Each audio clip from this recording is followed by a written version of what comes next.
नमस्कार दोस्तों, विविध ज्ञान ऑडियो में आप सभी का स्वागत है। आज हम बात करेंगे क्या है सेंसरशिप। सिनेमा के संदर्भ में सेंसरशिप का सरल सा अर्थ ये है कि किसी फिल्म के सार्वजनिक प्रदर्शन से पूर्व इस बात की जांच करना कि वह तय मानकों के अनुरूप है या नहीं। यदि वह निर्धारित मानदंडों के अनुरूप नहीं है तो ऐसा करने के उद्देश्य से उसके किसी दृश्य की काट छांट की जाती है या पूरी फिल्म में से प्रदर्शन पर रोक लगा दी जाती है। यह पूरी प्रक्रिया कई चरणों में पूरी होती है, जिसका संचालन इस उद्देश्य से निर्मित कोई संस्था करती है। भारत में यह कार्य केंद्रीय फिल्म प्रमाणन board central board of film certification करता है, जो सूचना एवं प्रसारण मंत्रालय के अधीन कार्य करता है। यह एक सांविधिक निकाय है जिसका गठन चलचित्र अधिनियम 1952 सिनेमेटोग्राफ एक्ट 1952 के तहत किया गया है। यह बोर्ड चलचित्र अधिनियम 1952 तथा चलचित्र प्रमाणन नियमन 1983 के तहत कार्य करता है। यहाँ ध्यान देने की बात यह है कि 1983 तक इस बोर्ड का नाम केंद्रीय फिल्म सेंसर बोर्ड था, किंतु नई नियमावली के अनुसार सेंसर शब्द का प्रमाणन शब्द से बदल दिया गया था। इसका मुख्यालय मुंबई में है, जबकि इसके 9 क्षेत्रीय कार्यालय हैं जो निम्न प्रकार से हैं: मुंबई, कोलकाता, चेन्नई, बेंगलुरु, तिरुवनंतपुरम, हैदराबाद, नई दिल्ली, कटक और गुवाहाटी में स्थित है। फिल्मों के प्रदर्शन हेतु प्रमाण पत्र प्रदान करने वाली केंद्रीय फिल्म प्रमाणन बोर्ड में एक अध्यक्ष तथा कम से कम 12 और अधिकतम 25 सदस्य होते हैं, जिनकी नियुक्ति भारत सरकार द्वारा की जाती है। वर्तमान में ये फिल्मों को 4 प्रकार के प्रमाण पत्र या सर्टिफिकेट जारी करते हैं, जो निम्न प्रकार है: यू या ए या यू। जिन फिल्मों को ये प्रमाण पत्र मिलता है वो सार्वजनिक प्रदर्शन कर सकता है फिल्मों के, उसमें किसी भी प्रकार का कोई निर्बंधन या प्रतिबंधित नहीं है। दूसरा सर्टिफिकेट जारी करती है वह या ए। ये फिल्म सिर्फ वयस्क दर्शकों के लिए होती है। तीसरा जो सर्टिफिकेट जारी करती है यू ए। इनका सार्वजनिक प्रदर्शन किया जा सकता है, किंतु 12 वर्ष से कम आयु के बच्चों को अभिभावक के साथ फिल्म देखने की चेतावनी के साथ सर्टिफिकेट दिया जाता है। एस सिर्फ विशेषज्ञ दर्शकों के लिए, जैसे डॉक्टर वगैरह, जैसे डॉक्टर फार्मेसी संबंधित कोई नई ऑपरेशन वगैरह करते हैं, उनसे संबंधित ये सर्टिफिकेट जारी किया जाता है। गौरतलब है कि प्रारंभ में सिर्फ 2 ही वर्ग थे, किंतु 1983 में यू ए और एस श्रेणियों को भी जोड़ दिया गया। आमतौर पर फिल्मों को इन 4 श्रेणियों में से किसी एक प्रमाण पत्र के साथ प्रदर्शन की अनुमति दे दी जाती है, किंतु कई बार फिल्मों को किसी भी प्रकार का प्रमाण पत्र जारी नहीं किया जाता है, तो इसका अर्थ ये होता है कि उस फिल्म को प्रदर्शित नहीं किया जा सकता। फिल्म प्रमाणन की प्रक्रिया तब प्रारंभ होती है जब इस आशय का कोई आवेदन प्रमाणन बोर्ड को प्राप्त होता है। किसी फिल्म को प्रमाण पत्र देने के उद्देश्य से बोर्ड ने अपने सदस्यों या सलाहकारी पैनल में से परीक्षण समिति तथा एक पुनरीक्षण समिति का गठन करता है। यदि परीक्षण समिति आपसी सहमति कायम नहीं हो पाती तो ये आवेदक उसके निर्णय से संतुष्ट नहीं होता तो बोर्ड अध्यक्ष उसे पुनरीक्षण समिति के पास भेजते हैं। ध्यान देने वाली बात यह है कि परीक्षण समिति और पुनरीक्षण समिति में अलग अलग सदस्य होते हैं, जिनका चयन बोर्ड अध्यक्ष करते हैं। यदि पुनरीक्षण समिति के निर्णय से भी फिल्म आवेदक संतुष्ट नहीं होता है तो वह आगे फिल्म प्रमाणन अपीलीय ट्रिब्यूनल, फिल्म सर्टिफिकेशन अपीलीय ट्रिब्यूनल ऑफ कैट में अपील कर सकता है।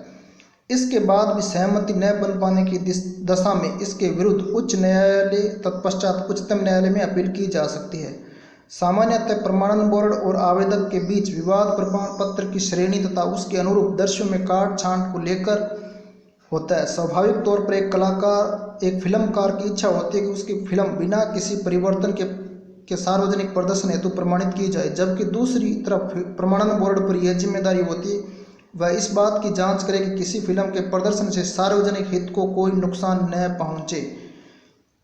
सेंसरशिप को लेकर 2 भिन्न प्रकार के मत यहीं से उत्पन्न होते हैं, अतः यह जानना दिलचस्प होगा कि इसके पक्ष विपक्ष में किस प्रकार प्रस्तुत किए जाते हैं।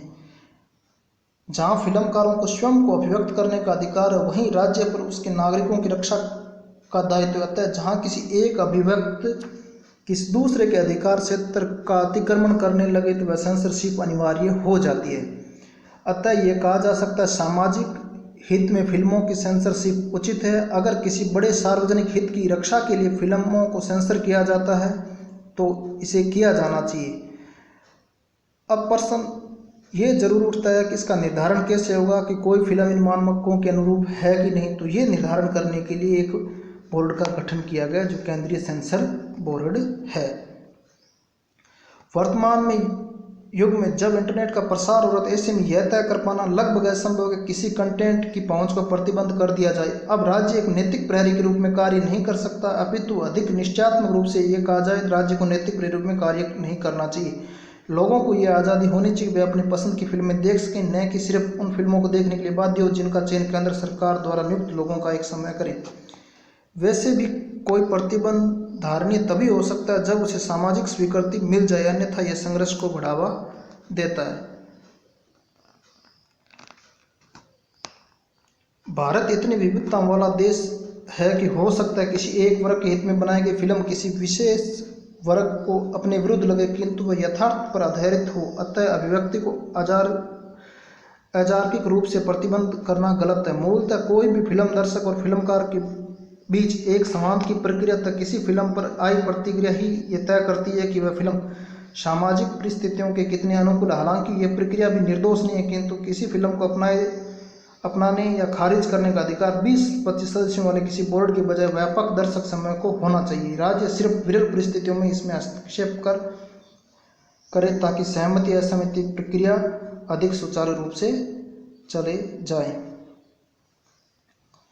आज अधिकांशतः फिल्में व्यावसायिक हितों को ध्यान में रखकर बनाई जा रही है तथा फिल्मों को सफल बनाने के लिए किसी भी साधन को अपनाने से परहेज नहीं किया जा रहा है। यही वजह है कि आज ऐसी फिल्मों की बारंबारता बढ़ रही है जिनमें हिंसा, दिव्यर्ती, समान अश्लीलता जैसी तिकड़मों का खुलकर प्रयोग किया जा रहा है। जहाँ फिल्मकार स्वयं को अभिव्यक्त करने का अधिकार है, वहीं राज्य पर उसके नागरिकों के अधिकारों का रक्षा का दायित्व भी है।